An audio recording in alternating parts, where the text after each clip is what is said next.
Hey there, guys. I hope you are well, and I hope you are weathering this coronavirus storm, staying safe indoors if you can, or at least maintaining your social distancing from everybody to ensure that you keep yourself as safe as possible.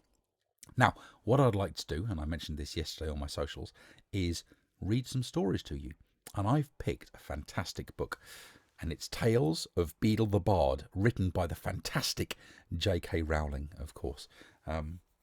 Special place in my heart, this. You know why. What I'd like to do is read one story a day. I'm going to try and do it every day for 5 days. And we're going to start with the first story, The Wizard and the Hopping Pot. So, I hope you are sitting comfortably. Bit of a scratch of the moustache there. Let's begin. There was once a kindly old wizard who used his magic generously and wisely for the benefit of his neighbours.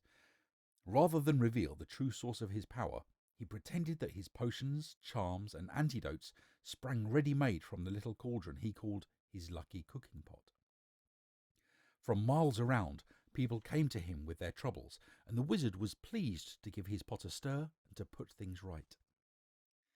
This well-beloved wizard lived to a goodly age, and then died, leaving all of his chattels to his only son.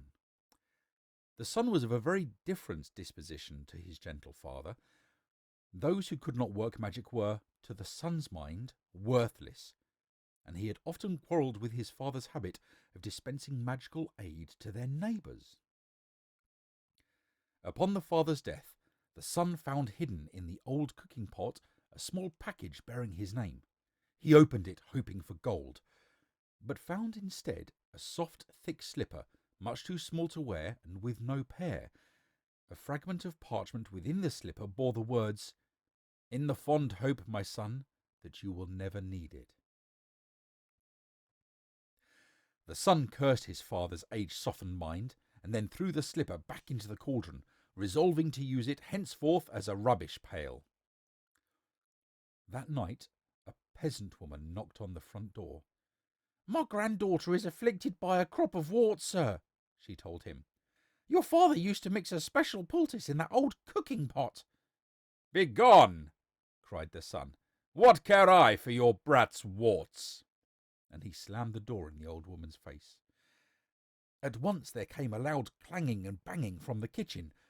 The wizard lit his wand and opened the door, and there, to his amazement, he saw his father's old cooking pot, and it had sprouted a single foot of brass, and was hopping on the spot in the middle of the floor, making a fearful noise upon the flagstones.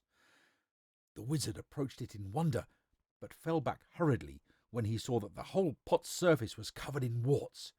"Disgusting object!" he cried, and he tried firstly to vanish the pot, and then to clean it by magic, and finally to force it out of the house. None of his spells worked, however, and he was unable to prevent the pot hopping after him out of the kitchen, and then following him up to bed, clanging and banging loudly on every wooden stair. The wizard could not sleep at all that night for the banging of the warty old pot by his bedside, and next morning the pot insisted upon hopping after him to the breakfast table.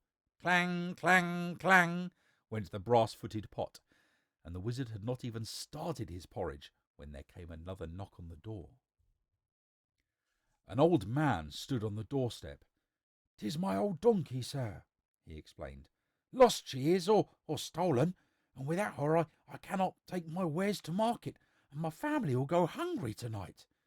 "And I am hungry now," roared the wizard, and he slammed the door upon the old man.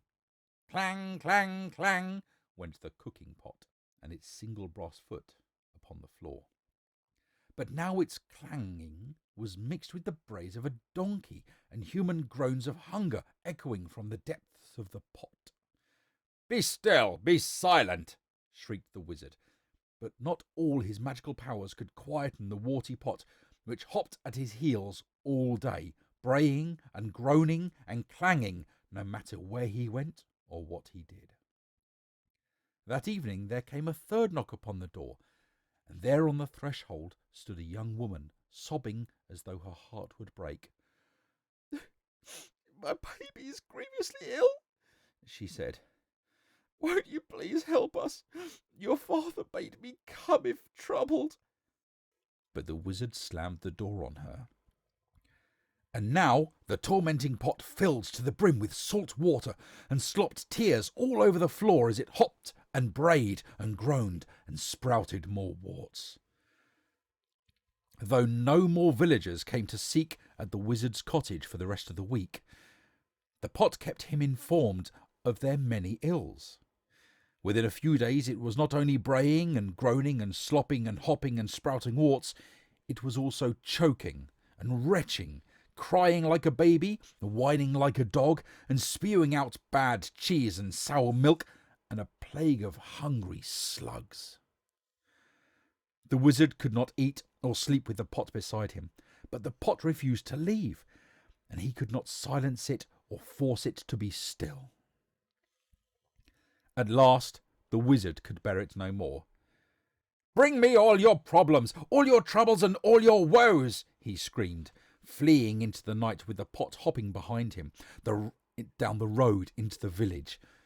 "Come, let me cure you, mend you and comfort you. I have my father's cooking pot and I shall make you well." And with the foul pot still bounding along behind him, he ran up the street casting spells in every direction. Inside one house, the little girl's warts vanished as she slept. The lost donkey was summoned from a distant briar patch and set down softly in its stable. The sick baby was doused in dittany and woke well and rosy. At every house of sickness and sorrow, the wizard did his best, and gradually the cooking pots beside him stopped groaning and stopped retching and became quiet, shiny and clean. "Well, Pot?" asked the trembling wizard as the sun began to rise. The pot burped out a single slipper, the single slipper he had thrown into it, and permitted him to fit it to the brass foot. Together they set off back to the wizard's house.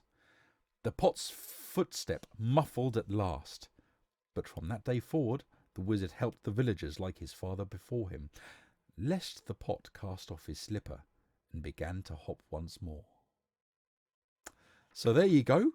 Hopefully a one take, couple of stumbly moments there, but I very, very much enjoyed reading that story to you. I hope you enjoyed it as well. I'll record another one of these, hopefully tomorrow. Fingers crossed. And I will see you then. Stay safe. Take care.